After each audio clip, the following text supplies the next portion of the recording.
Donc la Fabrique de l'innovation, c'est un dispositif qui est porté par la COMUE, la communauté d'universités et établissements Université de Lyon. C'est une structure qui rassemble 35 établissements d'enseignement supérieur. Et la mission de la Fabrique de l'innovation, c'est de mobiliser l'expertise des enseignants-chercheurs, la créativité des étudiants pour travailler, répondre à des problématiques concrètes que nous soumettent des acteurs socio-économiques, des entreprises, des collectivités, mais aussi des acteurs académiques. Et c'est un peu dans cette démarche d'ouverture entre le monde académique et le monde socio-économique qu'on a organisé ce cycle de table ronde qu'on a appelé Regards croisés. Le concept étant de faire intervenir, de faire dialoguer un représentant du monde académique avec un représentant du monde socio-économique. Et donc le sujet qui va nous intéresser aujourd'hui, ça va être la question de la propriété intellectuelle dans les projets collaboratifs. Donc c'est un sujet qui intéresse nécessairement la Fabrique de l'innovation puisqu'on est dans cette démarche-là, à la fois par nos espaces que certains d'entre vous ont pu déjà un peu visiter, notamment notre Fab Lab, nos espaces collaboratifs, mais aussi la démarche en fait, qu'on porte au sein de la Fabrique de faire travailler ensemble différentes intelligences pour faire émerger de nouvelles idées et accompagner ces idées jusqu'au prototypage. En tout cas, c'est l'accompagnement que nous on propose. Mais c'est aussi une problématique qu'on retrouve à la fois dans des labs d'innovation qui sont internes au sein des entreprises, au sein des collectivités, au sein de l'enseignement supérieur, dans des événements type hackathon, dans des démarches aussi qui sont portées par des entreprises d'open innovation. Et donc c'est ça qu'on voulait un peu interroger pendant cette table ronde. Alors, je m'excuse par avance des frustrations qu'il pourrait y avoir sur cette table ronde qui ne va durer donc qu'une petite heure, 1 heure et quart.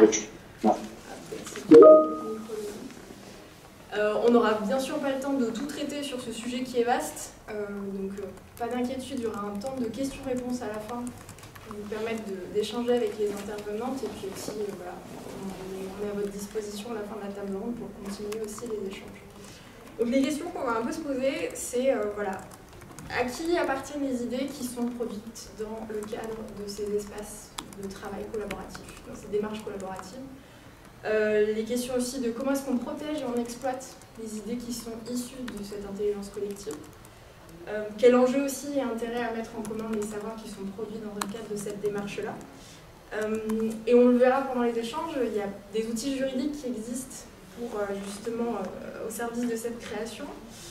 Mais ça nous pousse aussi à nous interroger sur voilà, ces nouvelles manières de travailler et de penser, ça nous pousse à questionner notre rapport à l'innovation et au partage de la connaissance.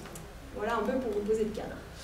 Alors, donc pour commencer cette table ronde, je remercie déjà les deux intervenantes qui sont avec moi aujourd'hui. Donc, Elodie Dos Santos. Voilà.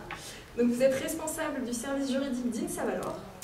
Une petite présentation. Donc, après un master en droit des affaires avec une spécialisation en droit de la propriété intellectuelle et du design, et une première expérience à la direction régionale Rhône-Auvergne-Rhône-Alpes du CNRS, vous avez rejoint INSA-Valor comme juriste, et puis après vous avez pris la direction du service juridique en 2019. Vous êtes très impliquée dans l'écosystème de la recherche et développement, et vous êtes formatrice pour le réseau Curie. Alors, juste pour préciser, l'une des principales activités d'INSA-Valor, c'est de négocier les contrats de collaboration, de recherche et les contrats de transfert de technologie et d'accompagner les enseignants-chercheurs dans leur démarche de protection des résultats. Merci d'être avec nous. Et donc Caroline Félix, vous êtes directrice générale de la ruche industrielle. Vous avez débuté votre carrière chez Mavic, donc un fabricant d'équipements pour les professionnels du cyclisme. Ensuite, vous êtes passé au groupe Bosch, où pendant 12 ans, vous avez mené des projets de marketing, de communication et de développement d'une culture de l'innovation, en adoptant une posture d'entrepreneur. Vous êtes expatrié en Suède, vous avez fondé votre entreprise de conseil et vous êtes revenu en France avec 2 envies, rapporter un peu de Scandinavie en France et apporter des réflexes d'entrepreneur dans le monde du salariat et particulièrement dans le monde de l'entreprise. Et c'est initié, poussé par cette démarche-là que vous avez donné naissance à la ruche industrielle en 2019 et vous y reviendrez un petit peu plus tard. Bonjour. Voilà. Bonjour à tous. Donc, pour débuter, rentrer dans le vif du sujet, je vous propose dans un premier temps de s'arrêter un petit peu sur les fondamentaux, parce qu'on n'a pas forcément de juristes spécialistes de la propriété intellectuelle avec nous aujourd'hui. Donc ma première question va être pour vous, Elodie. Est-ce que vous pourriez brièvement nous expliquer les grands principes de la propriété intellectuelle.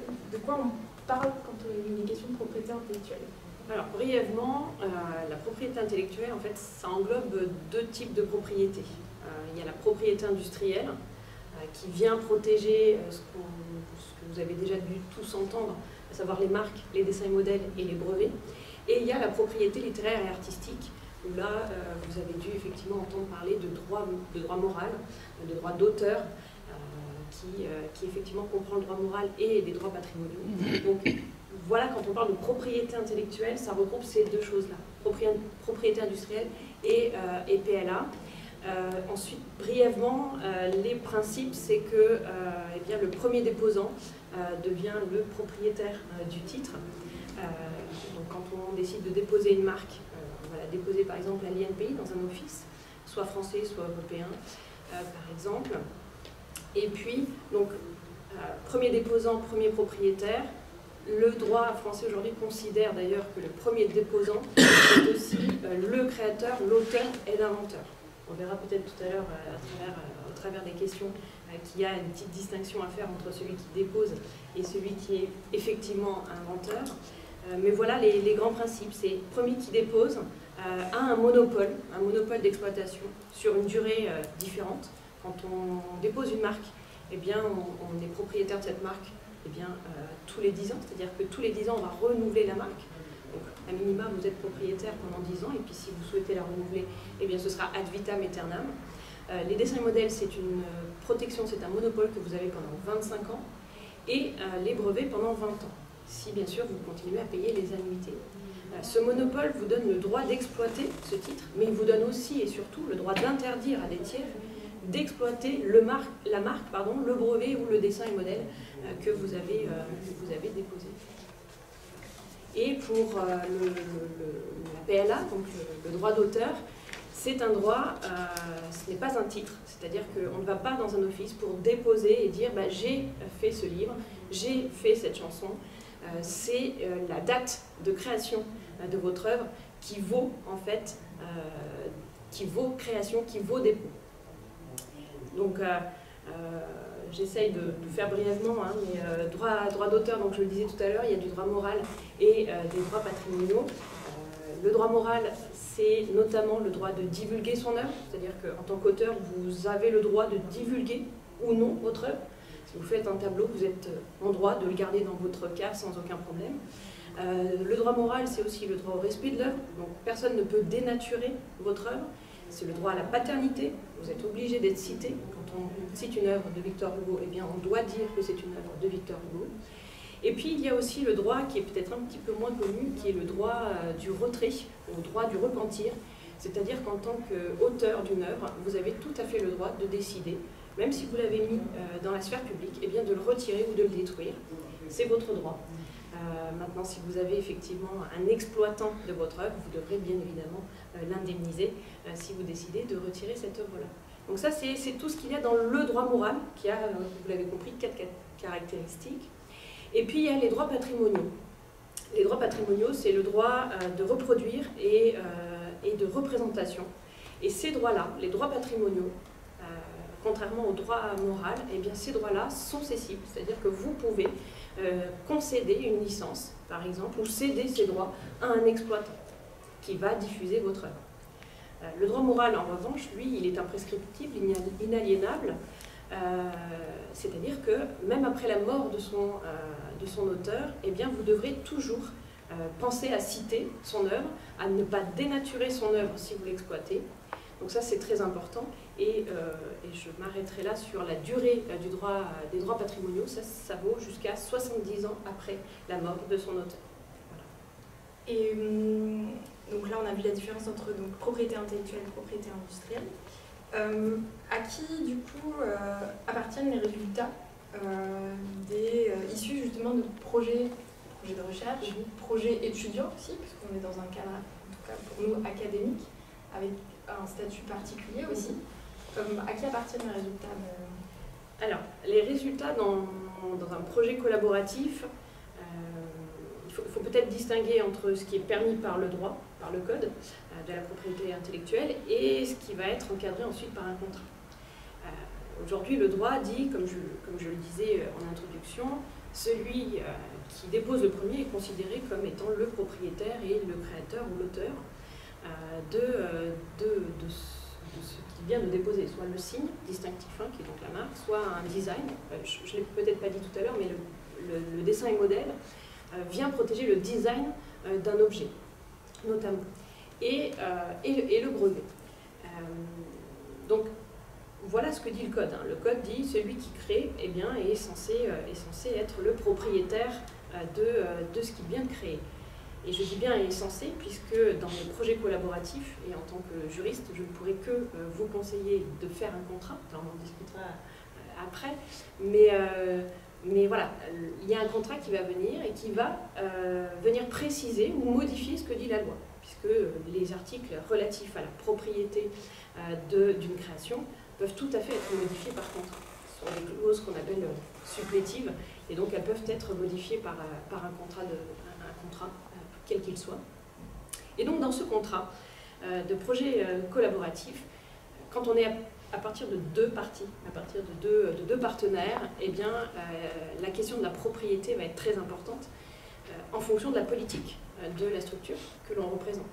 C'est vrai que sur le site de Lyon-Saint-Étienne, les établissements publics, par exemple, considèrent qu'à partir du moment où on a collaboré ensemble et qu'on a apporté quelque chose ensemble et qu'on l'a créé ensemble, on devrait revendiquer la copropriété. Encore une fois, ce n'est pas la politique forcément de toutes les structures. Il y a des structures qui ont envie de créer quelque chose et de le diffuser au plus grand nombre. Donc la propriété sera effectivement différente. Voilà pour les résultats issus de projets collaboratifs. Et puis, le cas particulier que vous citiez, Camille, le projet de fin d'études, je crois. Oui. Eh bien, dans les projets de fin d'études, très souvent, on va impliquer un étudiant / stagiaire.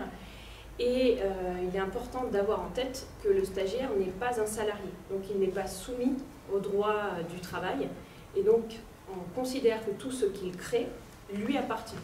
Donc il est d'autant plus important de faire un contrat et également de faire signer ce qu'on appelle un engagement à céder. Ce n'est pas une cession en tant que telle, si elle est a priori.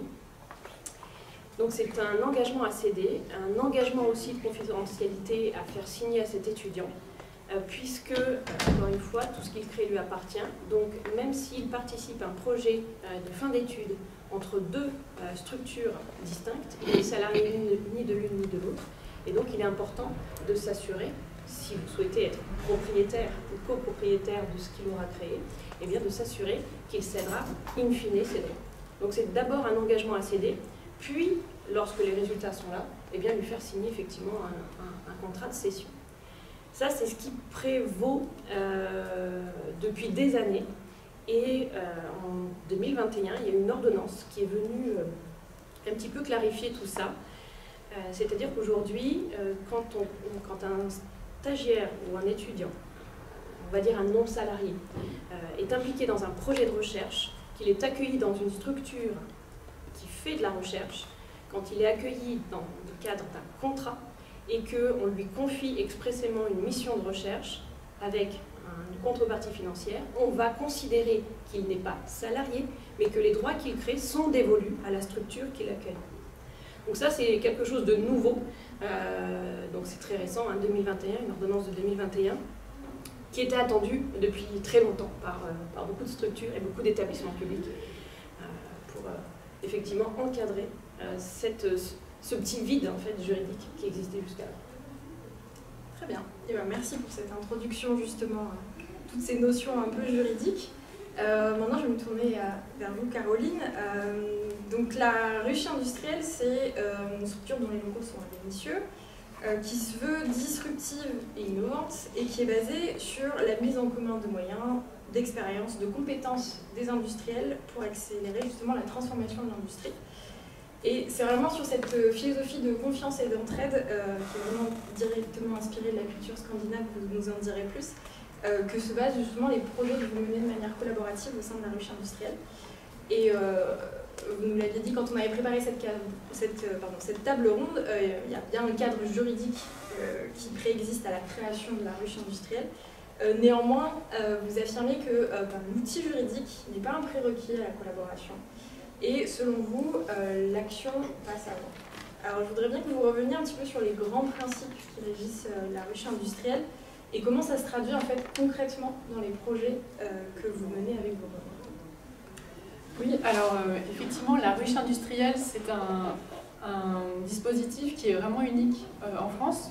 On le sait parce qu'on est regardé, scruté, et puis on regarde aussi ce qui se passe par ailleurs dans le monde de l'industrie en particulier. Et donc aujourd'hui, la ruche, c'est une association loi 1901 fiscalisée, donc c'est ça le modèle juridique qu'il y a derrière, composé d'un certain nombre de membres qui sont donc des entreprises industrielles de différents secteurs, plutôt des grands groupes et des ETI. Mais il n'y a pas que des entreprises industrielles, il y a aussi des grandes écoles, puisqu'il y a l'INSA, l'ECAM et les centrales, et une institution, la métropole de Lyon. L'objet de cette association, c'est de mettre en commun des irritants, donc des problématiques, des enjeux qui viennent impacter ces entreprises, et puis de les mettre sur la table, de mettre en commun les moyens, les compétences, les réflexions, les questionnements pour faire des projets ensemble. Donc on monte vraiment des projets, c'est pas que la phase inspiration, pour trouver des solutions à ces sujets. Donc solutions communes que chacun va ensuite implémenter dans sa structure d'origine. Alors effectivement, ce projet-là part d'abord du pourquoi, c'est pourquoi on a besoin de se rassembler pour apporter des réponses à des problématiques qui viennent impacter les entreprises, parce que ces problèmes sont systémiques.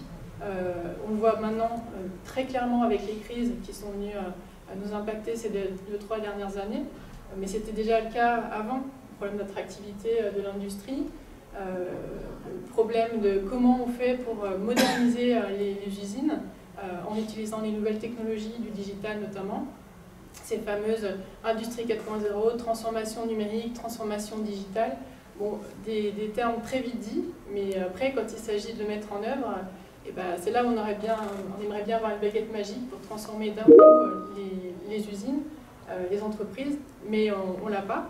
Donc il y a toute une phase d'exploration, de montée en compétences, de regarder ce qui existe sur le marché, les acteurs aussi, tester, et c'est cette phase-là qu'on adresse dans la ruche.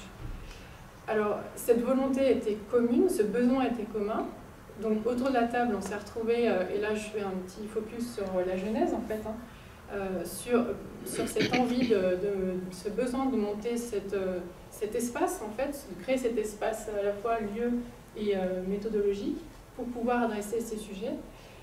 Et en fait, le premier exercice qu'on a fait, un des premiers exercices qu'on a fait ensemble et qui a été fondateur, c'est ce que j'avais dit en table ronde, finalement, on base le temps zéro de la ruche au moment où on a signé les statuts. Donc les statuts juridiques de l'association. Ce qu'il faut bien voir dans notre projet, c'est qu'on s'est appuyé sur le juridique comme un moyen. Donc en gros, c'est une fonction support pour nous. Mais c'est pas un prérequis au sens où le projet, l'intention existe avant. Ensuite, le juridique vient faciliter, rendre possible. Donc on s'en sert quand même. En réalité, il existe vraiment à ce moment-là. Et il a été fondateur. Sans, clairement, on n'aurait rien pu faire. Parce qu'il fallait quand même créer un cadre, définir une intention. Mais on n'a pas fait du juridique pour du juridique. Voilà. Et ça a été vraiment important aussi de rechercher une façon de faire.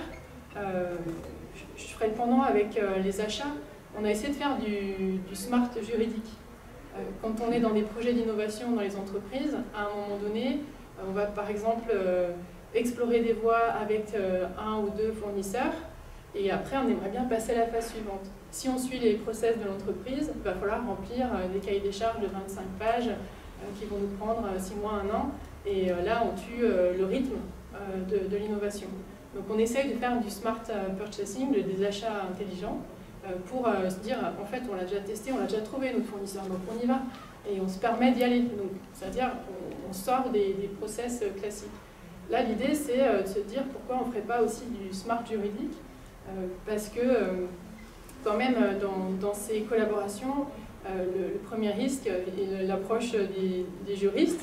Et bien sûr, c'est leur job, c'est d'imaginer tout ce qui va mal se passer, en fait, potentiellement, pour protéger chacune des parties prenantes, pour protéger leurs intérêts.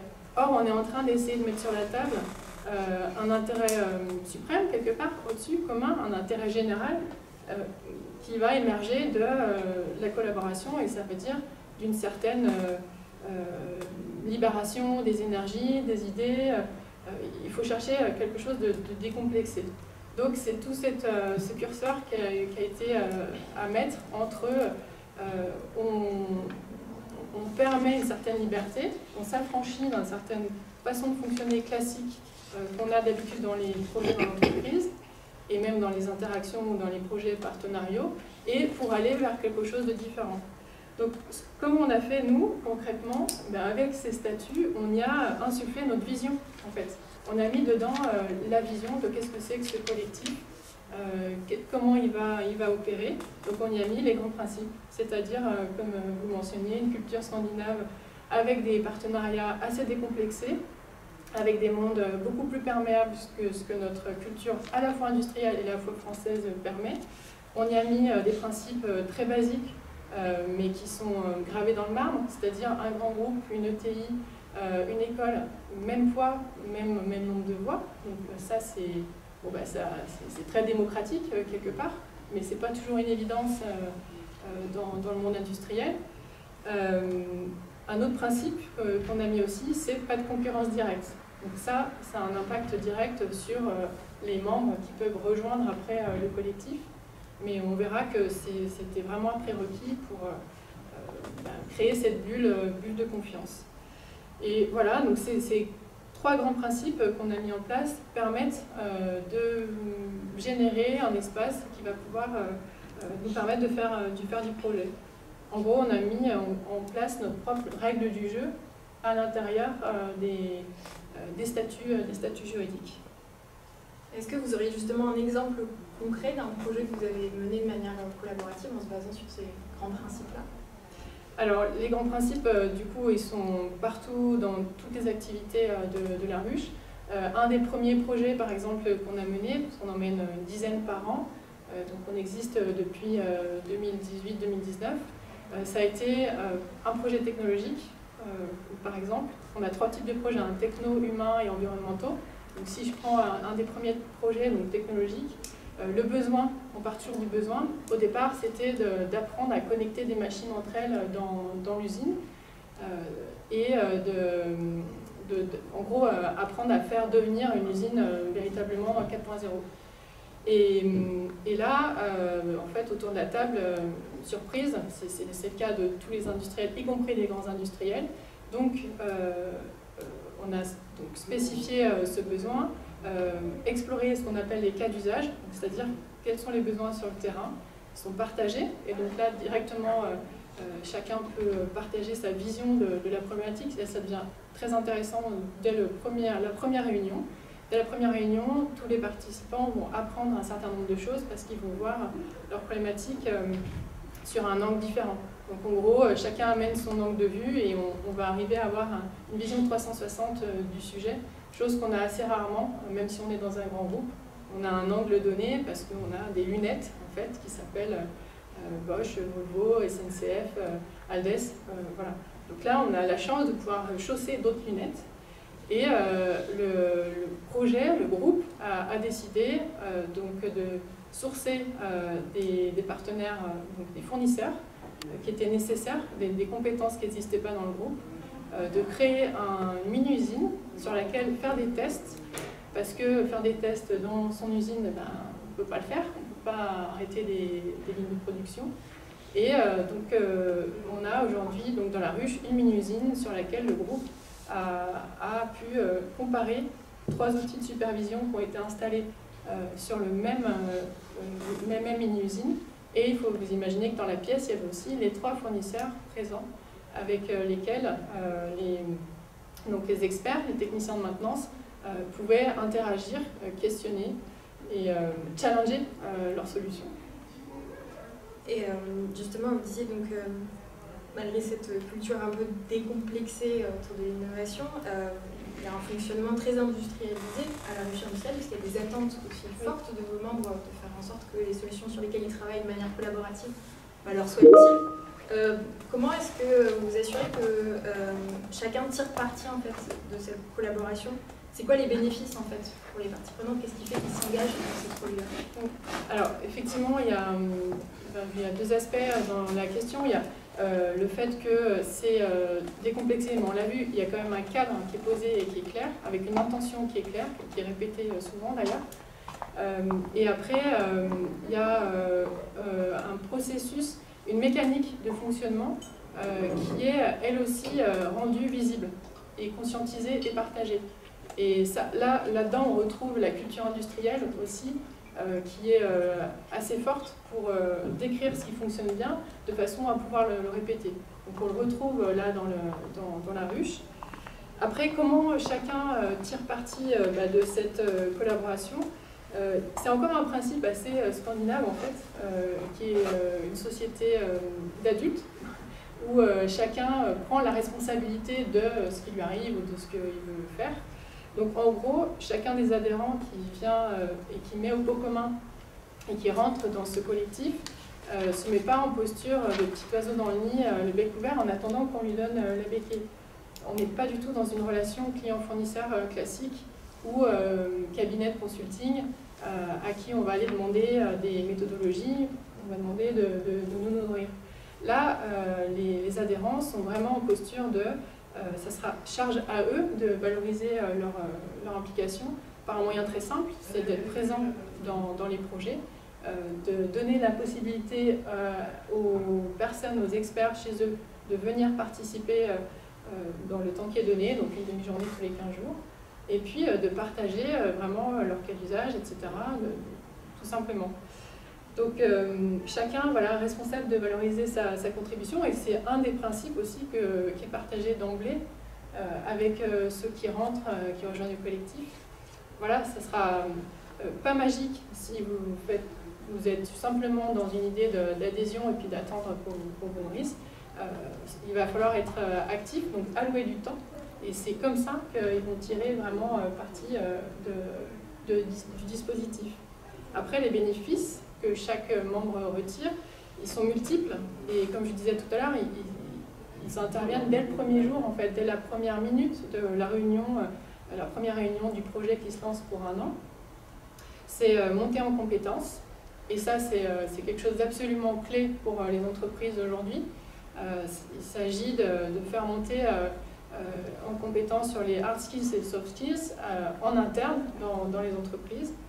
Donc tout au long du projet, ça se passe, et on solidifie comme ça des compétences en interne. Elles ne sont pas externalisées à l'entreprise. Ça, c'est hyper intéressant pour les adhérents. Il y a une autre composante qui est très intéressante aussi et qui est vraiment nouvelle, c'est qu'à chaque niveau hiérarchique, il y a la possibilité de se créer un réseau. Et ça, c'est pas tellement ce qu'on retrouve habituellement dans les associations d'entreprises, qui sont plutôt réservées aux dirigeants ou dirigeantes. Là, on s'interface à tous les niveaux de l'entreprise, et ça devient extrêmement intéressant qu'un technicien de maintenance se développe un réseau. Un exemple très concret, un arrêt de chaîne, une problématique sur une machine, et le technicien de maintenance ou l'expert va pouvoir prendre son téléphone et appeler un collègue, entre guillemets, mais qui n'appartient pas forcément à son entreprise, qui appartient à une entreprise installée donc, sur le territoire et qui fait partie du collectif. Ça, c'est des choses qu'on voit énormément en marge des projets, mais ce n'est pas des choses qu'on s'autorisait dans l'industrie, où on était quand même dans une culture vivons heureux, vivons cachés. Mais ça a un impact direct, parce qu'une machine qui s'arrête, si on peut la redémarrer plus vite, on voit tout de suite le ROI en termes financiers, de temps, et ça peut aller auprès d'une pièce, le temps de pouvoir s'approvisionner, et puis après, le technicien pourra la rendre. C'est vraiment des choses qu'on voit tous les jours dans le collectif. Donc monter en compétences, se créer un réseau à tout niveau hiérarchique, partager des cas d'usage, je l'ai dit tout à l'heure, donc voir un sujet avec un angle de vue 360, donc plus riche. Améliorer les procédés, c'est là-dessus qu'on travaille dans les projets. Sourcer des fournisseurs et des partenaires technologiques, ça devient des choix beaucoup plus éclairés quand ils sont partagés avec tous ces angles de vue. Et puis un autre aspect qui est très important aussi, c'est de transformer la relation client-fournisseur classique, qui est quand même dans l'industrie souvent bras de fer, en une nouvelle façon de collaborer qui est plutôt partenariale. Et c'est quoi en quelque sorte un peu les garde-fous que vous mettez autour de ces projets collaboratifs? On a vu, vous disiez, il n'y a pas de concurrence directe au sein du mouvement. Est-ce qu'il y a d'autres approches, outils que vous utilisez pour Oui, alors on a encore un outil juridique. Donc en réalité, il y a quand même du juridique dans la ruche, mais encore une fois, au service de, c'est le mot anglais enabler, qui permettent en fait de cette collaboration. Donc on a des accords de confidentialité qu'on fait signer systématiquement au début de chaque projet. Et clairement, il y a un avant, un après.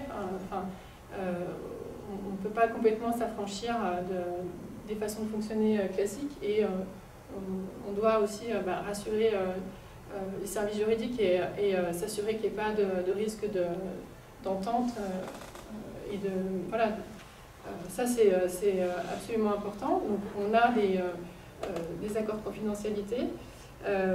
Les autres garde-fous sont directement liés en fait au collectif lui-même. C'est des règles du jeu qu'on retrouve donc, dans les statuts, on en a parlé tout à l'heure, pas de concurrence directe. Et puis après, les autres points, c'est les valeurs qui sont reliées à la charte. Donc on joue collectif. On n'arrive pas avec ces Santiago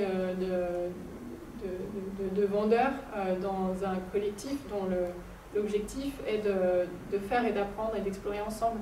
Donc c'est des choses là qui touchent un peu plus, on va dire, la posture, le comportement ou les soft skills, mais n'empêche que c'est des choses dont on parle et sur lesquelles on est vigilant. Et puis le dernier point, c'est que les sujets dont on traite ne sont pas des sujets, sauf exception, liés au produit. Donc on est plutôt sur les process, les procédés, et ça en soi c'est un facilitateur aussi pour pouvoir aller dans une collaboration assez intime. C'est plus facile que quand on est dans un développement produit avec un marché en face. Bien. Alors pour en revenir peut-être de manière un peu plus générale aux projets et aux espaces collaboratifs, on a dans la salle des responsables de labs d'innovation ou des personnes qui travaillent dans des cellules d'innovation qui utilisent les outils de l'intelligence collective pour faire émerger des idées nouvelles. Et du coup, Elodie, je voulais vous demander à partir de quand est-ce qu'on est dans l'idée, à partir de quand la question de la protection des idées se pose? Est-ce qu'on peut protéger une idée? Alors,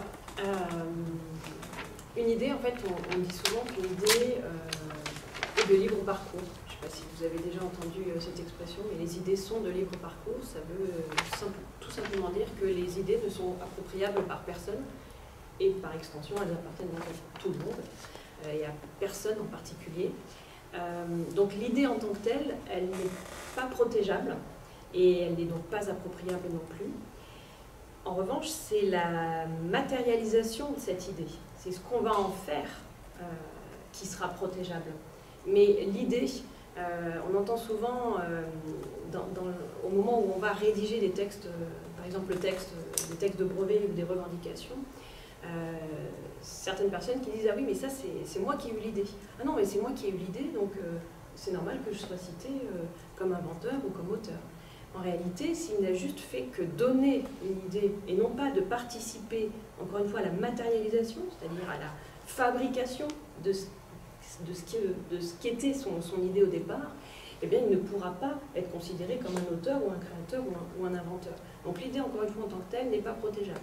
C'est la matérialisation. Donc c'est par exemple un procédé qui peut être protégé.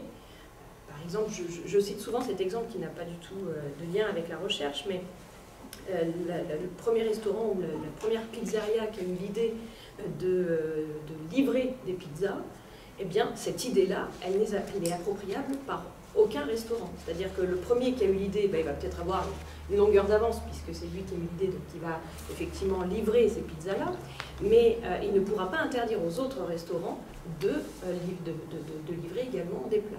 Donc voilà, un petit exemple en dehors de la recherche, mais c'est pareil pour les constructeurs automobiles. Le premier qui a eu l'idée de faire des voitures électriques, par exemple, il ne peut pas interdire à d'autres constructeurs automobiles de se lancer dans les véhicules électriques.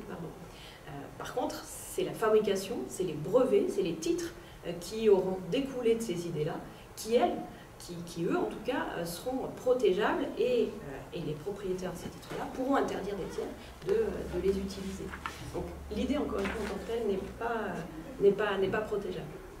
Et on a vu dans le cas de la ruche industrielle, mais aussi de la fabrique de l'innovation et d'autres espaces collaboratifs, on mise beaucoup sur justement cette mise en commun et le partage de la connaissance, c'est ce qui fait aussi la richesse des projets. Est-ce qu'on peut et est-ce qu'il faut protéger cette connaissance qui est produite collectivement? Est-ce qu'on peut dissocier l'idée de la connaissance? Alors, est-ce qu'on peut, est-ce qu'on doit protéger les connaissances? Oui. Oui, on peut et oui, on doit si la connaissance a une valeur. Et comme je le disais à l'instant, l'idée en tant que telle n'a pas de valeur. Elle est importante, elle est nécessaire, c'est un préalable, c'est vraiment une première étape. Par contre, tant qu'il n'y a pas d'étape d'après, il n'y a pas de protection à ce moment-là. Mais la connaissance, tout dépend de ce que l'on va mettre dans cette définition, mais quand on fait des projets collaboratifs, bien souvent il y a une définition de cette connaissance qui peut parfois être plus ou moins large, mais la connaissance en tant que telle, on va pas parler d'idées, on va parler surtout d'informations substantielles, d'informations techniques qui, par extension, deviendront donc des informations confidentielles qui appartiennent à une structure. Pour vous donner un exemple, la connaissance qui a de la valeur, c'est par exemple le savoir-faire. Le savoir-faire d'une entreprise a vraiment de la valeur, c'est indéniable. Le savoir-faire, c'est finalement l'accumulation d'expériences pendant des années. C'est par exemple un moyen de fabriquer, c'est un moyen de... tout à l'heure, vous parliez effectivement d'outils et d'amélioration dans les usines.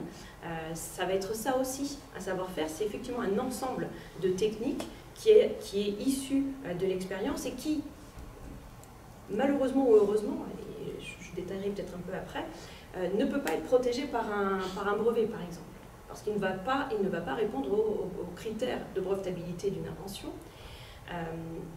Donc ce savoir-faire-là, pour le protéger, qu'est-ce qu'on fait? Eh bien, on ne peut le protéger que par le secret. Et donc la ruche a effectivement mis en place des accords de confidentialité. Et ça, c'est un préalable, je dirais, à toute collaboration. C'est effectivement de bien protéger les informations que vous allez échanger. Et notamment ce savoir-faire. Puisque le savoir-faire, c'est ce qui caractérise votre entreprise, c'est ce qui va vous donner de la valeur. Et si finalement vous la divulguez sans protection, eh bien vous ne serez plus propriétaire, vous n'aurez plus la main mise sur ce savoir-faire-là. Donc ça, c'est très important. Et je disais que malheureusement ou heureusement, ça ne peut pas être protégé par brevet.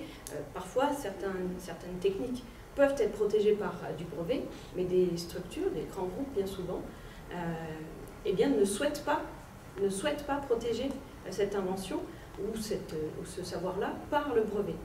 Pour la simple et bonne raison que lorsqu'on dépose un brevet, eh bien 18 mois après son dépôt, le texte de cette invention est connu de tous. Et vous pourrez aller sur les bases brevets, et c'est connu de tous. Et donc, il est important pour certaines structures de ne pas faire savoir aux concurrents comment ils ont fait. Donc la seule façon, encore une fois, de protéger ça, c'est par le secret.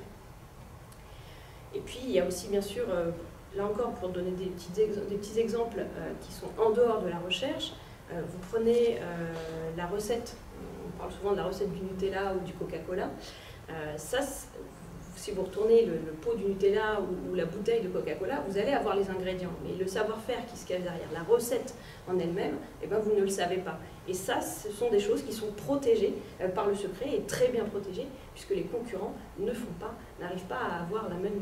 Enfin, pour ceux qui effectivement sont consommateurs de Nutella, pardon pour les marques, et ou de Coca-Cola, eh bien, vous verrez que si vous prenez deux sodas, ça n'aura pas exactement le même goût.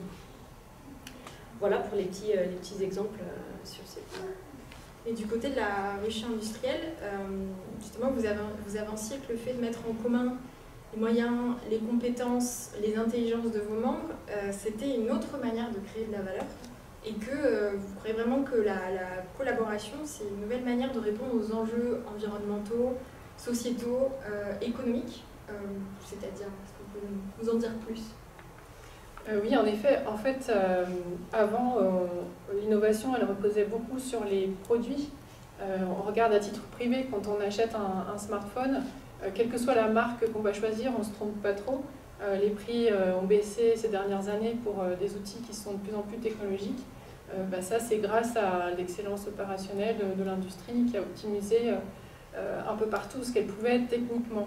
Donc finalement, ce besoin du secret, il est un peu moins présent qu'auparavant, parce qu'on est arrivé à un niveau technologique qui est assez similaire d'un acteur à l'autre. Par contre, on est passé plutôt au service, c'est-à-dire qu'est-ce qu'il y a autour du produit. Et maintenant, on passe même à une étape suivante, c'est plutôt l'humain. Quelle est la vision de l'entreprise, sa mission, comment elle se positionne, comment elle fabrique ses produits, c'est quoi le cycle de vie des produits, quel est l'impact sur l'environnement, comment elle va maîtriser son impact. Et en fait, on passe à une autre ère qui est l'ère de l'information, la connaissance est accessible de partout et on peut apprendre à coder sur YouTube aujourd'hui. Donc on est quand même dans un monde où on est un peu à la charnière entre un monde qui a l'habitude de baser son pouvoir sur l'information, la connaissance, et maintenant la connaissance qui est accessible de partout. On n'a qu'à voir les jeunes, comment aujourd'hui ils vont chercher des informations, comment ils se forment. Il n'y a plus de confidentialité réellement, y compris sur des savoirs qui sont assez concentrés. Donc on se positionne plutôt dans cette dynamique-là, en fait, dans la ruche. Et ce qui nous paraît important, c'est d'accompagner ce passage du produit-service vers l'humain, c'est-à-dire mettre en place les conditions dans des entreprises et même à l'intersection des entreprises à l'échelle d'un territoire donné, des nouvelles formes d'apprentissage, d'émulation, apprentissage par essai-erreur, valoriser ce qui n'a pas fonctionné et savoir modéliser aussi et le partager. Souvent, on met sous le tapis et on veut garder en tête que ce qui a bien fonctionné. Il y a peu d'espace en fait dans les entreprises et encore une fois dans notre culture française pour tirer un vrai enseignement de ce qui n'a pas tout à fait fonctionné. On entend souvent dire que c'est parce que c'est pas dans notre ADN et que par contre les anglo-saxons arrivent très bien à le faire. C'est important aujourd'hui de créer ces espaces-là parce que c'est des sources d'apprentissage à côté desquelles il ne faut pas passer. Il y a l'apprentissage entre pairs aussi. On parlait tout à l'heure de réseau, la possibilité de se créer des réseaux quel que soit son niveau hiérarchique. On sait que les grands patrons de l'industrie le font depuis tout le temps, d'aller nourrir leur vision auprès de penseurs, auprès de pairs, auprès d'autres. Aujourd'hui, l'idée, c'est de pouvoir le faire à tout niveau hiérarchique, chacun dans son domaine de compétences et dans son champ d'action. Et il y a aussi l'apprentissage en faisant. Et là, encore une fois, on lutte un petit peu contre notre culture franco-française, où on aime bien avoir une approche holistique, théorique, avant de se lancer dans l'action, alors qu'en réalité, l'action permet d'apprendre en faisant et d'aller beaucoup plus vite, de défricher. Donc c'est encore une fois des principes qu'on pose, qu'on vit et qui permettent d'apporter des réponses à des problématiques qui sont complexes. Donc on parle plus de développer une culture de l'innovation au sein des entreprises pour vraiment faire de la transformation, de la vraie transformation et arrêter de juste d'en parler mais le faire concrètement avec ces principes très basiques. On fait ensemble, on apprend entre pairs, et quelle puissance l'apprentissage entre pairs. Encore une fois, on casse un petit peu les codes parce qu'on aime bien aussi en France avoir un apprentissage descendant avec le parent, le professeur, le chef. J'utilise le exprès parce que c'est quand même souvent ça dans l'industrie, et qui doit savoir et qui a toujours su, le président qui doit prévoir s'il neige demain ou pas. Et alors qu'en fait, dans notre vie quotidienne, on voit bien que tous les savoirs sont transversaux et viennent percuter tous et toutes. C'est ce décalage qu'il y a entre notre vie privée et puis ce qui se passe dans les entreprises, dans l'industrie, qu'on essaie de faire bouger de l'intérieur, tout en l'organisant. Et c'est ça l'enjeu en fait. C'est que ça ne peut pas être complètement débridé, parce qu'on est dans une phase de transition. Donc il s'agit de modéliser pour le coup une nouvelle forme de compétences, des nouveaux mécanismes qui sont la capacité à travailler aux interstices, la capacité à organiser ce temps de je continue à produire parce qu'il n'y a pas le choix, on est dans un modèle qui pousse à ça, mais en même temps à explorer parce qu'on n'a pas le choix, si on ne le fait pas, on va se prendre des murs et on commence déjà à s'en prendre. Donc on le fait, mais avec les mêmes ressources, donc c'est compliqué. Donc c'est voilà, créer des espaces physiques et temporels pour arriver à faire ça, créer des méthodologies de l'innovation aux interstices, pour au final, et c'est la vision qu'on a dans la ruche, opérer des transformations globales de collectifs, donc d'entreprises, de structures, qui soient capables de l'intérieur, avec une nourriture, une autorisation donnée par le top management, mais aussi la possibilité pour des agents du changement, c'est souvent comme ça qu'on les appelle, dans les entreprises, de se saisir d'un certain nombre de sujets, de proposer d'autres façons de faire. Et on trouve que c'est plutôt une dynamique positive parce que ça reconnecte quand même pas mal de choses aujourd'hui.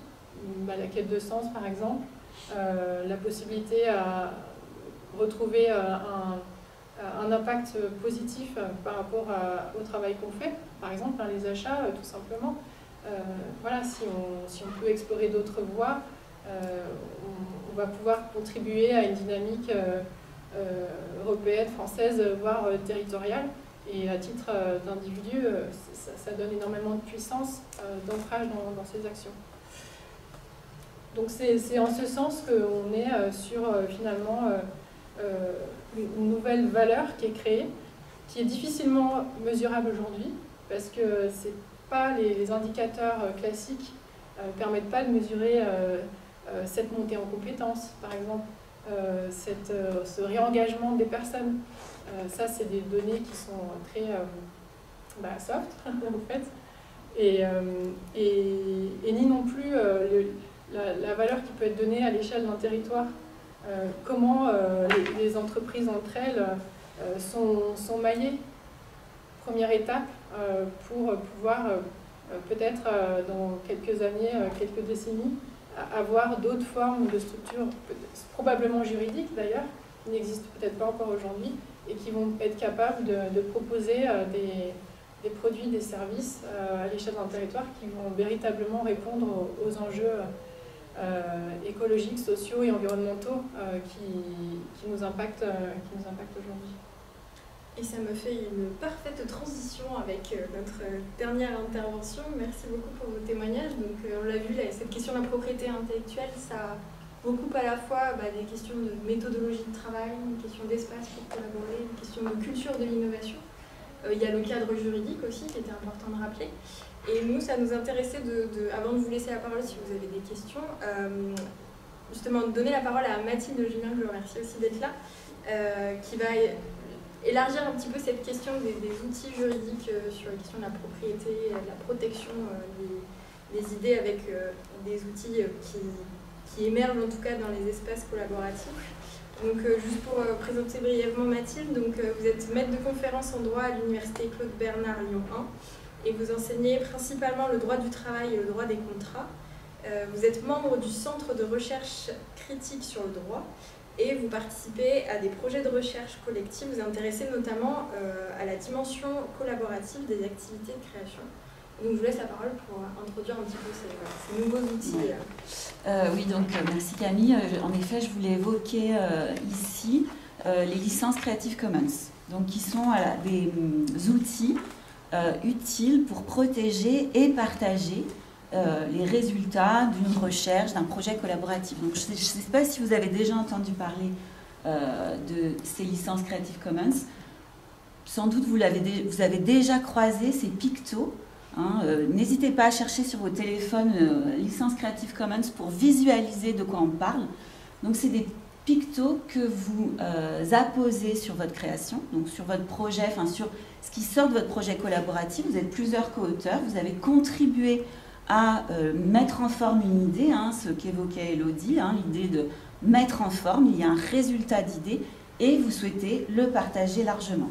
Donc, plutôt que de faire un contrat qui peut apparaître un peu comme évoquait Caroline, j'ai l'impression de faire le lien entre peut-être les deux interventions, qui soit un peu créaticide. L'idée, c'est de partager largement et simplement en apposant sur votre réalisation des pictos pour dire au reste du monde comment vous voulez partager votre réalisation, votre création. Donc, en imposant que si on utilise votre œuvre, votre création, qu'on vous mentionne, qu'on mentionne votre nom, que vous refusez ou que vous acceptez une utilisation commerciale, que vous acceptez ou non que votre création subisse ou bénéficie, pour avoir un terme positif, de modifications.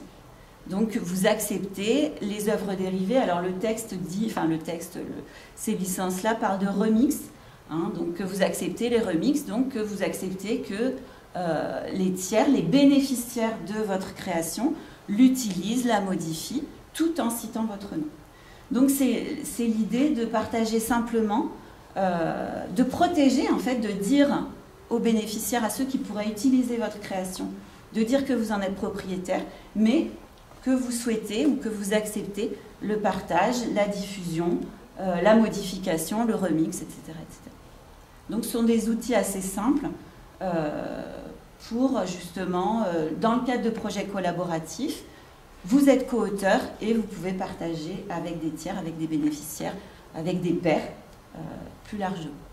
Donc c'est des outils qui sont basés sur le droit étatique, le droit dur, le droit, ce qu'expliquait Elodie dans sa première partie d'intervention, donc qui sont basés sur le fait que le créateur est propriétaire de son œuvre, mais justement, il maîtrise, tout en gardant cette propriété, il donne la possibilité d'utiliser, donc c'est des licences en fait d'utilisation, il donne la possibilité d'utiliser cette création.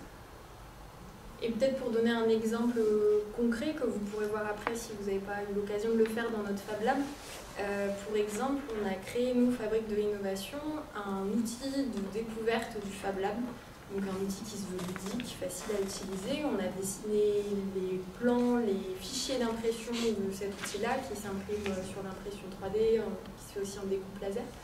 Et on a partagé en fait ces fichiers et le concept de ce jeu sur, il y a des sites qui existent justement. On l'a mis en Creative Commons, on a indiqué qui étaient les propriétaires de cette création, donc en l'occurrence la Fabrique de l'innovation, et on a mis le nom des auteurs qui sont des membres de l'équipe qui ont participé à la création. Et à partir de ça, du coup, l'idée c'est en fait de pouvoir partager cet outil auprès d'autres Fab Labs, ce qui est d'ailleurs le cas. On sait qu'il y a des Fab Labs qui s'en sont emparés, on est très content de pouvoir partager ces savoirs et ces outils-là. C'est aussi un peu la philosophie des Fab Labs, ce partage de connaissances entre pairs. Donc voilà, un exemple concret, si vous n'avez pas eu l'occasion de le voir, je pourrais vous le présenter après, il est au Fab Lab pour que vous puissiez visualiser l'outil. Et je pourrais vous montrer aussi la plateforme Creative Commons en l'occurrence. Et donc dans cet exemple, du coup, vous avez fait une œuvre collaborative au sens strict du terme. Vous êtes titulaire de droit sur cette œuvre, mais vous avez choisi, en accordant cette licence à des bénéficiaires, à des tiers, sans conclure de contrat de manière anticipée, vous acceptez de partager cette création. Donc on est au-delà de l'idée, puisqu'il y a une mise en forme. Vous êtes bien titulaire de droit, mais vous restez propriétaire de ces droits, mais vous acceptez son utilisation à l'égard de tiers, d'utilisateurs, selon le vocabulaire de ces licences-là. Tout à fait. Écoutez, merci à toutes les trois pour votre témoignage, très enrichissant et très complémentaire. On l'a vu déjà dans la préparation de cette table ronde et même aujourd'hui. L'idée maintenant, c'est de vous laisser, alors je vais essayer de prendre les questions en ligne, sauf si Marie-Etou est encore là et qu'elle peut faire le lien, ou au besoin, si vous êtes en ligne et que vous avez des questions, vous pouvez prendre la parole et les poser à voix haute. Et dans la salle, pareil aussi, si vous voulez intervenir, faire un retour d'expérience ou poser des questions à nos intervenantes, n'hésitez pas. J'aimerais savoir combien de pays s'accordent sur les mêmes principes que vous nous avez donnés aujourd'hui. Eh bien, sur la propriété industrielle, c'est le droit français et le droit européen. On s'accorde sur ces principes-là. Sur le droit moral, sur le droit d'auteur essentiellement, pardon, on a une différence, on a des différences avec les États-Unis notamment, mais sur la partie vraiment propriété industrielle, on s'accorde, tous les pays européens sont accordés sur ces principes-là. C'est pour ça qu'on peut déposer de la même façon une marque en France ou une marque en Espagne, et la même chose pour les brevets par exemple. Et peut-être Élodie, juste de dire aussi qu'en droit français, dès qu'on crée, on n'a pas... Tangente avec une participante qui, je crois, doit le laisser et souhaite la parole. Ah, oui. On va... J'avais posé une question en ligne et c'est moi qui dois partir. Allez-y, allez-y. En fait, j'avais plutôt une question. Quand on contracte un consortium, donc avec un établissement scolaire et d'autres structures, on apporte un savoir qui est propre à l'entreprise qu'on va mettre à disposition du consortium. Du coup, a priori, on doit lister ce qu'on va utiliser et mettre en commun, mais comment c'est géré derrière? Qu'est-ce qu'on doit vraiment faire comme document?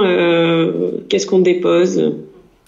Alors, effectivement, dans le cadre des consortiums, donc, pour que ça parle à tout le monde, ce sont des contrats à plusieurs parties. Et dans les contrats de collaboration bipartite, c'est aussi le même principe. Il faut effectivement lister les connaissances qu'on apporte. Donc, ce que l'on met au pot de la mariée, eh ben, il est important de le lister, pas forcément dans le détail, si on parle encore de savoir-faire, comme je le citais tout à l'heure, mais il est important de dire ce qu'on apporte pour que, effectivement, quand on repart, eh ben, on repart toujours avec ce qui nous est propre. En revanche, on le met, et vous l'avez très justement dit, on le met à disposition pendant toute la durée du contrat, du consortium, à disposition des autres partenaires. Et c'est pour ça que dans les contrats de ce type-là, il y a une clause de confidentialité qui est très importante et qui vient effectivement dire, de confidentialité et d'utilisation de ces connaissances, qui vient effectivement dire que ce qui est apporté reste la propriété ou la détention, parce qu'une partie peut très bien apporter quelque chose qui ne lui appartient pas, mais pour lequel elle a eu un droit de mettre à disposition. Donc c'est dire que tout ce qui est détenu par cette partie, lui reste soit sa propriété, soit sa détention, et repart avec. Donc, et est considéré comme étant confidentiel. Donc on le met à disposition pendant cette durée-là, mais ensuite, à la fin du projet, les autres partenaires à qui on a permis cette utilisation, eh bien, doivent cesser cette utilisation. Et donc c'est pour ça qu'il est important je dirais, de mixer les deux, à la fois la confidentialité et à la fois cette clause d'utilisation de ces connaissances-là. Je te donne le droit d'utiliser ce qui m'appartient pendant tout le projet collaboratif, mais à la fin, tu ne pourras plus l'utiliser et tu ne pourras pas la divulguer à des tiers. C'est ça, en gros, ce que dit ces deux clauses-là. Ok, et comment, du coup j'ai une autre question qui vient, je suis désolée, derrière, c'est comment, après pour la mise à disposition, parce que c'est un produit qui va être sur le marché, comment on gère finalement ces droits? Alors la mise à disposition des produits, alors ça ne sera peut-être pas la connaissance, mais c'est plus ce qu'on appelle dans ce type de contrat-là des résultats, puisqu'on a apporté, chacun a apporté quelque chose pour aboutir à quelque chose de nouveau. Donc on va parler de résultats, donc j'imagine que votre question porte sur ce qui va être fait des résultats une fois sur le marché. Eh bien on parle ici d'exploitation de ces résultats-là, et donc il est important effectivement de fixer après le consortium soit ce qu'on appelle un accord de copropriété, un règlement de copropriété qui va permettre de donner un droit aux différents copropriétaires, ou alors, si, et c'est le cas dans les consortiums, puisqu'il y a beaucoup de partenaires avec des work packages qui n'impliquent pas toutes les parties, eh bien, il est possible, dans ce cas-là, eh bien, de donner une licence d'exploitation à un partenaire du consortium qui, pour autant, n'a pas participé à l'obtention de ce résultat-là. Ok, bah, merci beaucoup en tout cas pour cette intervention et cette matinée. Merci. Alors, il y avait une autre question, je les prends au fur et à mesure dans le chat. Catherine, je ne sais pas si vous êtes toujours en ligne, si vous voulez la poser à voix haute. Sinon, je la pose. Est-ce que vous m'entendez? Oui, très bien. Oui. Excusez-moi. Je vous remercie déjà pour toute la présentation, particulièrement le point de rappel du début, dont j'avais vraiment besoin. Moi, j'ai une question très, très précise. On a des étudiants qui ont réalisé un serious game sur choix de matériaux dans le bâtiment. On a des étudiants en génie civil. Et en fait, on a invité des acteurs privés, des acteurs publics pour montrer ce jeu. Et deux grosses entreprises se sont montrées intéressées et ont écrit à mes étudiants pour disposer du jeu. Et je voulais savoir, en dehors de la demande de citation des auteurs, en fait, dans ce cas-là précisément, qu'est-ce qu'on peut faire et vers qui se tourner concrètement? Parce que voilà, je suis un petit peu à court et je ne sais pas trop comment protéger le travail des étudiants. Alors, plusieurs choses. Comme je le disais tout à l'heure, ce que crée un étudiant, sauf à rentrer dans le cadre de l'ordonnance que j'ai citée en introduction, tout ce qu'il crée lui appartient. Donc, ce qui est important ici, c'est effectivement de faire en sorte que tous les étudiants aient la même vision de ce qui va être fait. C'est-à-dire que, si je comprends bien votre question, il y a une ou deux structures qui sont intéressées par ce qui a été créé par ces étudiants. Donc, la première chose, c'est effectivement de matérialiser, d'expliquer, en tout cas d'écrire que ce Serious Game a été créé par tant d'auteurs, d'accord ? Et je pense, en tout cas, ce serait, je crois, dans l'intérêt des étudiants, eh bien soit de céder leurs droits, soit de concéder une licence à ces structures-là, puisque l'objectif de ces structures-là, j'imagine que c'est l'exploitation de ce Serious Game, et je pense qu'effectivement, ils ont tout intérêt à minima concéder des licences. Mais la première étape, c'est effectivement de s'assurer et de consolider la question de la propriété.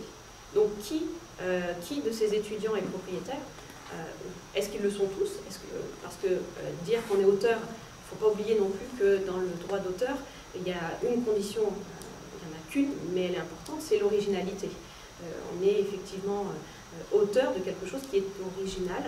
On parle de l'empreinte, qui représente l'empreinte de son auteur.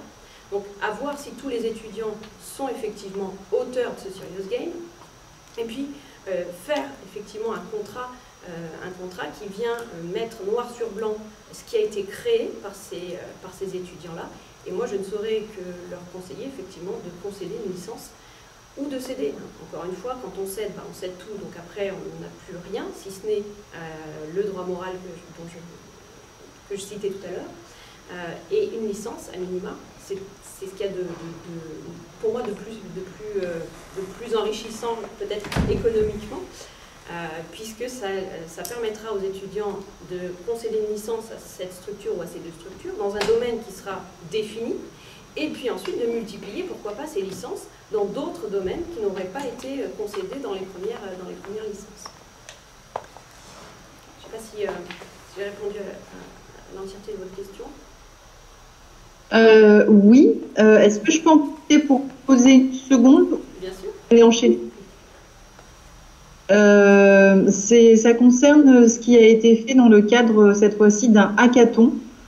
Où, vous en parliez vraiment tout au début, à 9h15, 9h20, quand vous avez pris la parole, où une entreprise souhaite exploiter ce qui a été fait pendant le hackathon, mais les étudiants étaient encadrés par des mentors de cette même entreprise. Donc la frontière entre ce que les étudiants ont créé et ce qui a été suggéré par les mentors est, pour moi, indéfinissable. Alors si elle est indéfinissable, ça va être effectivement un peu plus compliqué. Mais il y a une chose qu'on n'a peut-être pas trop abordée, ou un petit peu avec Mathilde, c'est l'œuvre collective. L'œuvre collective, c'est effectivement, ça a un sens réellement dans le code de la propriété intellectuelle. C'est lorsqu'on est, comme le terme le dit, plusieurs personnes à travailler sur une œuvre, mais lorsqu'il y a finalement un donneur d'ordre qui vient expliquer un petit peu ce qui est fait, ou ce qui doit être fait. Donc, pour répondre à votre question, ça va être un peu délicat si effectivement la frontière entre ce qu'ont fait les encadrants et ce qu'ont fait les étudiants n'est pas claire, mais peut-être pour vous donner une piste, c'est est-ce que les encadrants étaient là pour, comme c'est le cas pour d'autres hackathons, et notamment les 48 heures de l'innovation, est-ce que les encadrants sont là simplement pour vraiment encadrer au sens, je dirais, pédagogique, ou est-ce qu'ils sont là pour impulser des idées qui pourraient ensuite être matérialisées justement par ces étudiants-là?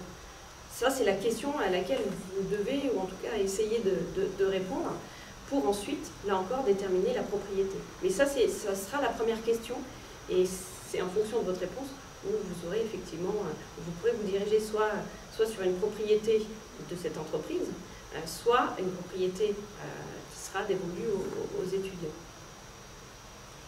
Alors, comme on était dans le cadre d'un partenariat avec une entreprise et qu'ils étaient là pour faire émerger des idées, je pense qu'on serait plutôt sur la seconde réponse. Ok. Et est-ce qu'il y a des contrats qui ont été signés? Est-ce qu'il y a des accords de confidentialité qui ont été signés? Peut-être des accords de confidentialité dans lesquels il y a parfois, si je peux donner un conseil à bannir, mais où il y a parfois des clauses qui disent que voilà, pendant les échanges, s'il y a la création de quelque chose, eh bien ça appartient à un tel ou un tel.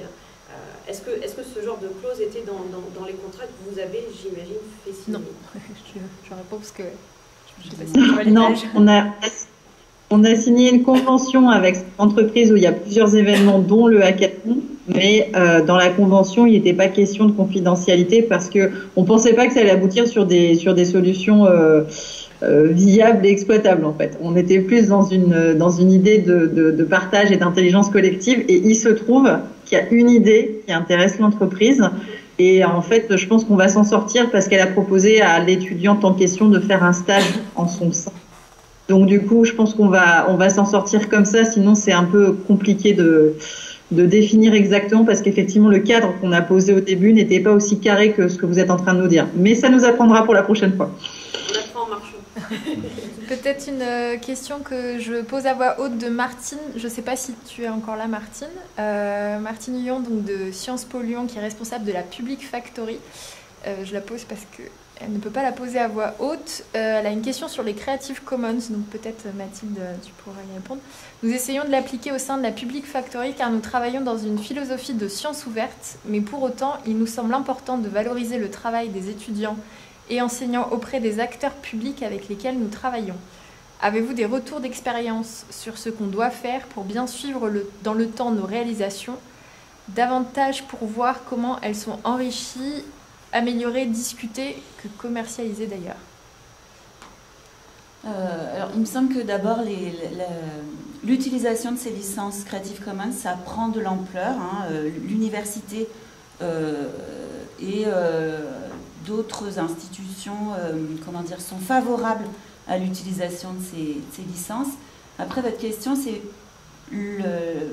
comment elles sont utilisées. Alors ça, je ne saurais pas vraiment répondre. Comment on suit en fait l'utilisation de l'œuvre qu'on a mis sous licence Creative Commons. La licence est irrévocable, donc quand vous choisissez les modalités de cette licence, vous le faites pour l'avenir et presque pour toujours. Pour le suivi, j'ai pas la réponse, je ne sais pas. Est-ce que, Martine, ça te convient comme réponse? Sûrement pas.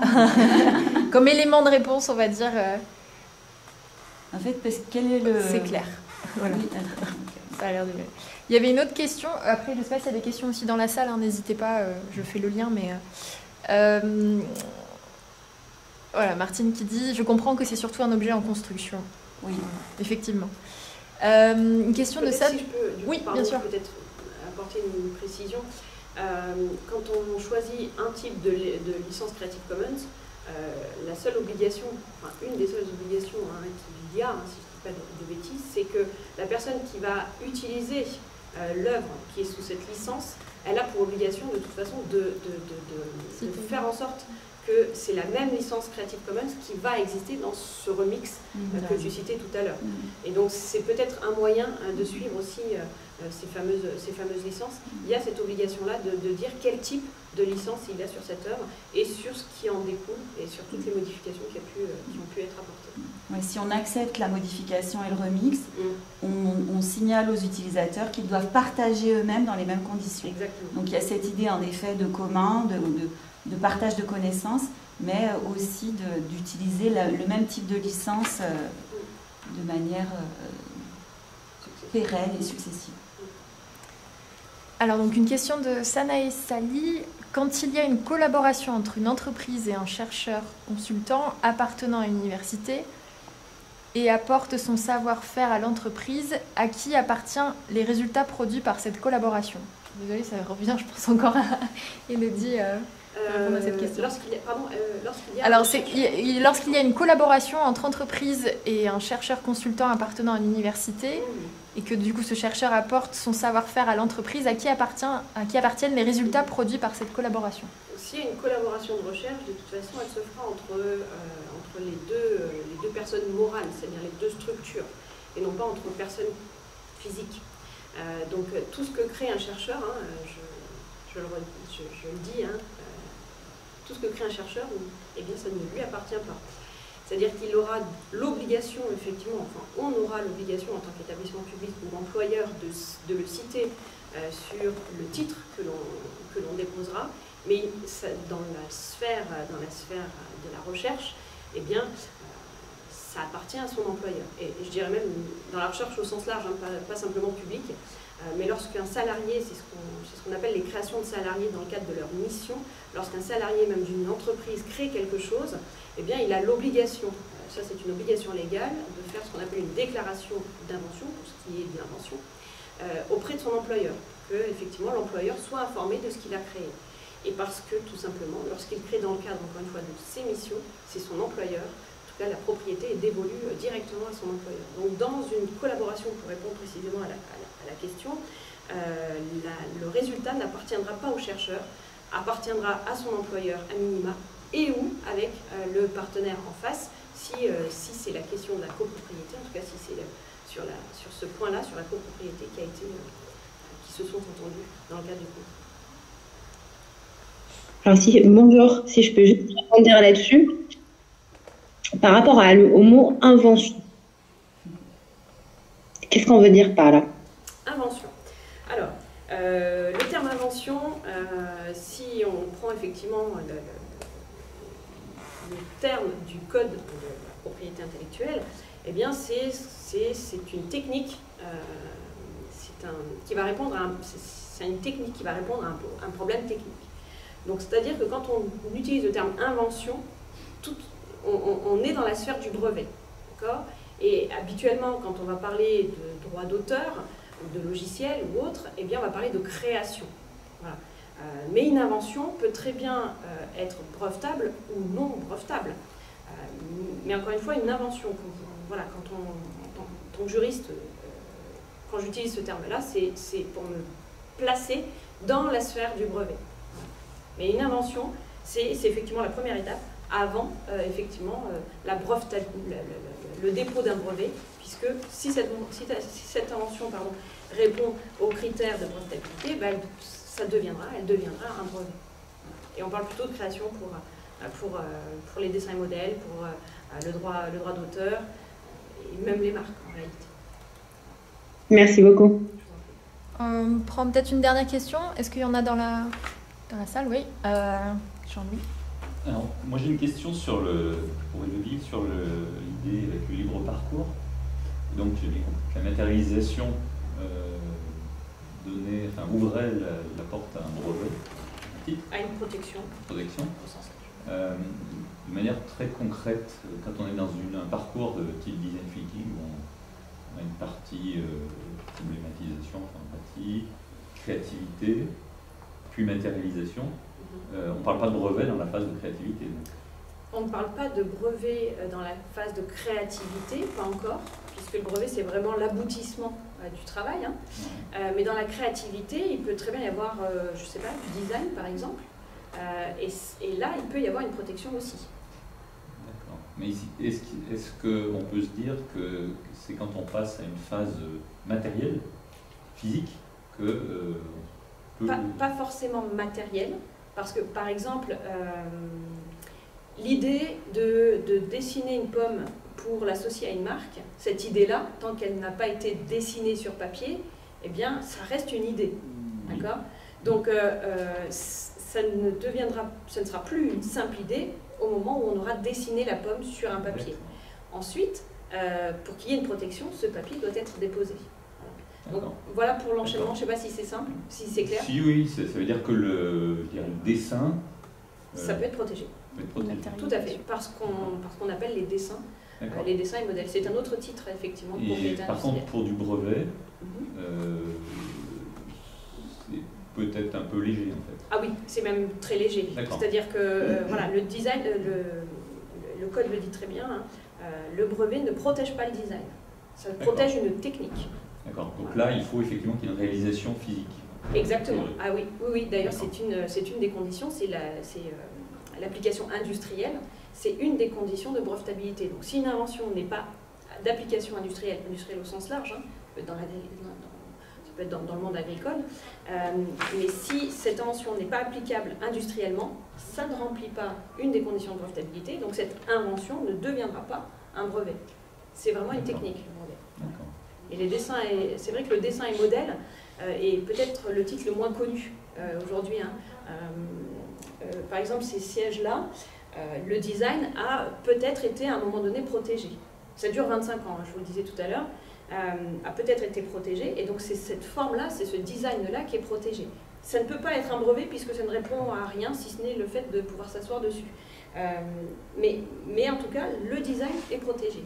Et ce que je n'ai pas dit peut-être aussi tout à l'heure sur la partie dessin et modèle, c'est que le dessin et modèle, on protège le design et que les deux critères en fait de cette protection, c'est ce qu'on appelle le caractère propre et la nouveauté. De toute façon, dans tous les titres de propriété industrielle et intellectuelle finalement, il va y avoir ce caractère de près ou de loin de nouveauté, et ce qu'on appelle le caractère propre, c'est, alors après il y a peut-être plusieurs lectures, mais caractère propre, c'est finalement le critère d'originalité qu'il y a dans le droit d'auteur. Donc, quand vous protégez un design, vous pouvez le protéger pendant 25 ans, mais au final, si c'est quelque chose d'original, vous pouvez le coupler avec du droit d'auteur, ce qui vous permet du coup d'avoir une protection qui est bien plus étendue, puisque tout à l'heure je le disais, le droit moral, c'est ad vitam aeternam, et les droits patrimoniaux, ça va jusqu'à 70 ans post-mortem. Voilà, pour la précision, parce que je sais que, enfin je suppose, pardon, hein, que les dessins et modèles, c'est quelque chose, c'est peut-être un titre qui est moins connu, mais le design, ça se protège, et ça ne se protège pas par un brevet. Voilà. Et ça peut se protéger éventuellement par le produit, par la marque. Dans un hackathon, a priori, on ne devrait pas avoir de brevet, en fait. Dans un hackathon, vous ne pouvez pas avoir de brevet, tout dépend des hackathons. Je n'ai pas fait tous les hackathons, mais normalement, il n'y a pas de brevet qui en sort. Mais ça n'empêche pas. Mais on peut aller jusqu'au prototypage, exactement. Exactement. Et non, hein, encore une fois, le design de quelque chose peut être créé dans le cadre de ces hackathons, et une marque peut être déposée aussi. Si ces protections ces normes sont appliquées en France et en Europe, quelle sécurité y a-t-il vis-à-vis du reste du monde alors, tout à l'heure, la question que vous m'aviez posée, c'était sur est-ce que tous les pays ont ces mêmes principes-là? Oui. Maintenant, le principe de la propriété intellectuelle... La France et l'Europe. Et l'Europe, exactement. Et la question là maintenant, c'est de se dire, c'est le choix du pays. C'est-à-dire que quand vous déposez quelque chose, par exemple en France, ça ne sera protégé qu'en France. D'accord ? Mais par contre, ce que je disais tout à l'heure, c'est que si les mêmes critères, par exemple les mêmes critères de brevetabilité, enfin les critères de brevetabilité qu'il y a en France, sont les mêmes en Europe. D'accord ? Mais quand vous déposez en France, votre protection n'est qu'en France. Si vous souhaitez déposer en Italie ou autre, vous devez aller déposer en Italie. Enfin, par Internet, tout se fait. Donc, en réalité, pour que vous puissiez avoir une protection assez large, il faut que vous ayez défini votre stratégie avant de déposer. Ou du moins, vous avez un délai de priorité de toute façon, qui est de 12 mois à partir du dépôt. C'est-à-dire qu'aujourd'hui, si vous décidez de déposer une marque aujourd'hui, 31 janvier, vous avez jusqu'à l'année prochaine pour vous décider d'aller la déposer en Espagne ou en Italie. Et pour que vous ayez finalement la même date de protection et pour que vous ne vous fassiez pas antériorité à vous-même. Juste moi je parlais par rapport aux autres continents. Est-ce que les autres continents, par exemple, attendent que, par exemple, en Europe, ils trouvent des idées pour les récupérer à la mesure où il n'y a pas d'accord? C'est pour ça que je parlais de stratégie tout à l'heure, enfin juste à l'instant. C'est si vous protégez dans un territoire, eh bien, effectivement, vous ne pourrez pas interdire dans un autre territoire que ce soit utilisé. D'accord ? En revanche, dans l'autre territoire, ils ne pourront pas déposer le brevet puisque un des critères de brevetabilité, c'est la nouveauté, en tout temps et en tout lieu. Donc même ce qui existait sous le Moyen-Âge ne peut pas aujourd'hui être redéposé à l'identique, parce que ça a déjà existé. Donc si vous déposez un brevet en France, eh bien en Espagne, ils ne peuvent pas, ou à l'étranger, aux États-Unis, ne peuvent pas le déposer, puisque finalement, il y a déjà quelque chose qui existe, donc le critère de nouveauté n'existe pas. En revanche, vous ne pourrez pas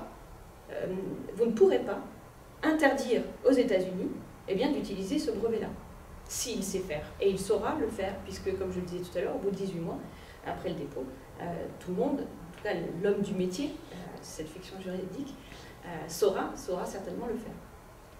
Je vois l'heure qui tourne et il y a encore peut-être une dernière question à laquelle on peut répondre sur le chat. Et puis après, pour ceux qui sont là, vous pourrez continuer à échanger avec les intervenants. C'était une question de Manon de RTE.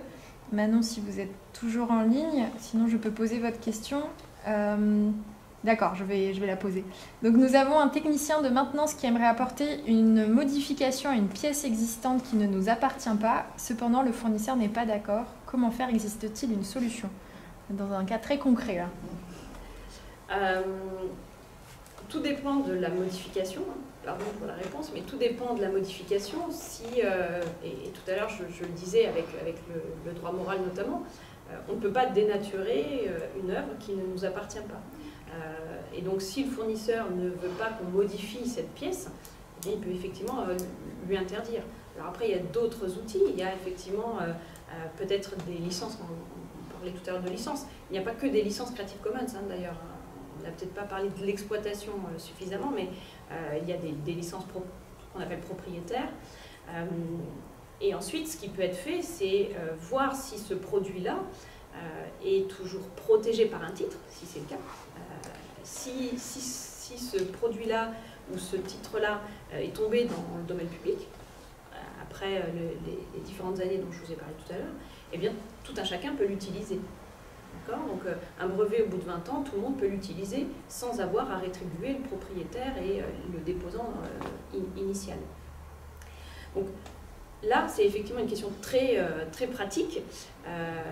Je ne saurais que conseiller de discuter avec le fournisseur, bien évidemment, mais il est difficile effectivement de modifier quelque chose qui ne nous appartient pas. Là, l'objectif, je crois, de cette personne, de ce technicien, sera de démontrer, de faire en sorte de démontrer, de vendre au mieux cette modification et montrer à son fournisseur que cette modification vient améliorer son produit.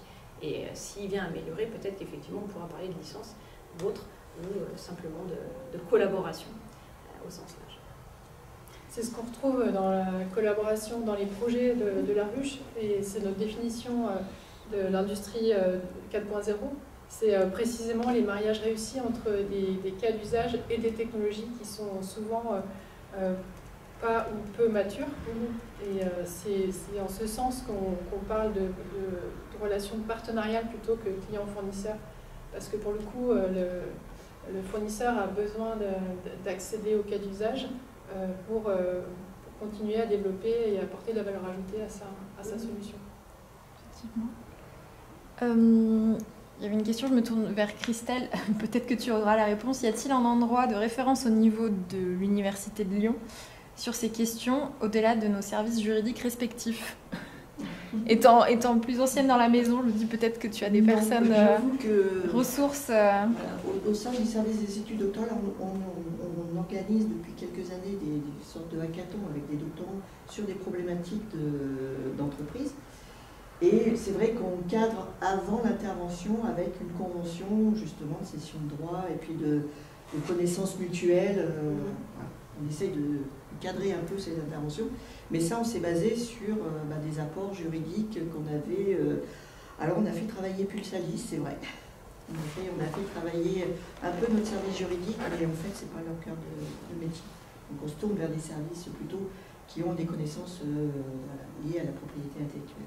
Et effectivement, à la Fabrique de l'Innovation aussi, on a ces mêmes cas d'usage type hackathon, type projet étudiant. Donc, entre services aussi, je pense qu'on peut se nourrir de nos expériences respectives sur ces sujets-là qui se construisent aussi au fur et à mesure. Si je peux me permettre, donc Raphaël Demeyer, je travaille sur le projet Include.